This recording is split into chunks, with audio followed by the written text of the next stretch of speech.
बच्चों को मोबाइल पर सब्सक्राइब कर देना चैनल को, ताकि सब बच्चे सुने। आज इतने जो समझदार लोग हैं उन्होंने तो चैनल को सब्सक्राइब कर रखा है।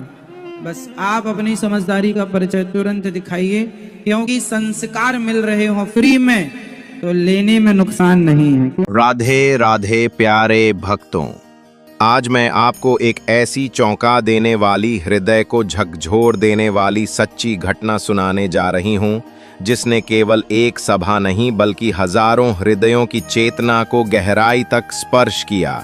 इसलिए कृपया इस वीडियो को अंत तक अवश्य देखिए, क्योंकि जो हुआ वह न केवल अप्रत्याशित था बल्कि एक गढ़ आध्यात्मिक संदेश भी अपने साथ लेकर आया। ये घटना उस दिन की है जब एक भव्य और दिव्य धर्म सभा का आयोजन किया गया था। हजारों भक्तजन शांत मन से वहां एकत्रित थे। वातावरण में मंत्रों की गूंज, अगरबत्ती की सुगंध और भक्ति की आभा फैल रही थी। मंच पर परम पूज्य अनिरुद्ध आचार्य जी साक्षात संत भाव में विराजमान थे। उनका मुखमंडल शांत था, जैसे स्वयं श्री हरि की कृपा उनमें समाहित हो। सभा आरंभ होने ही वाली थी। जैसे ही महाराज जी ने माइक उठाया, उसी क्षण एक युवती अचानक भीड़ में खड़ी हो गई। पहले किसी ने ध्यान नहीं दिया, पर अगले ही पल वह मंच की ओर तेजी से बढ़ने लगी। उसकी आंखों में एक तीव्र चमक थी, लेकिन वह शांति की नहीं, आक्रोश की थी। और तभी एक ऐसा क्षण आया जिसे देखकर समय जैसे थम गया।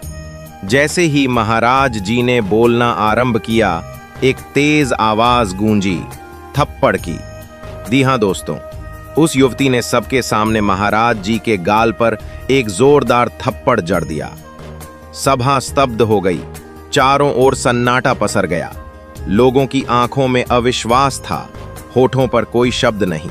शिष्य आगे बढ़ने लगे, लेकिन महाराज जी ने केवल एक हाथ उठाकर सबको रोक दिया। उनकी आंखों में ना तो क्रोध था, ना ही कोई दुख, बल्कि उसमें एक गूढ़ शांति, एक अद्भुत करुणा झलक रही थी। उन्होंने केवल इतना कहा, बेटी तू इतनी क्रोधित क्यों है? लड़की का चेहरा गुस्से से लाल था, लेकिन उसकी आवाज में एक कांपती पीड़ा थी। गुरुजी, आपने मेरे पिता से वादा किया था, पर उन्होंने आपकी वजह से अपनी जान ले ली। आप ही उनके दुख का कारण है। सभा में खलबली मच गई। लोग एक दूसरे की ओर देखने लगे।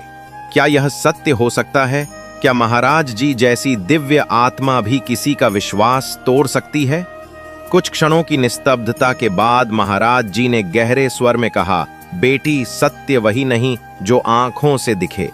तेरे पिता मेरे पास आए थे, लेकिन जो हुआ वह एक गहरी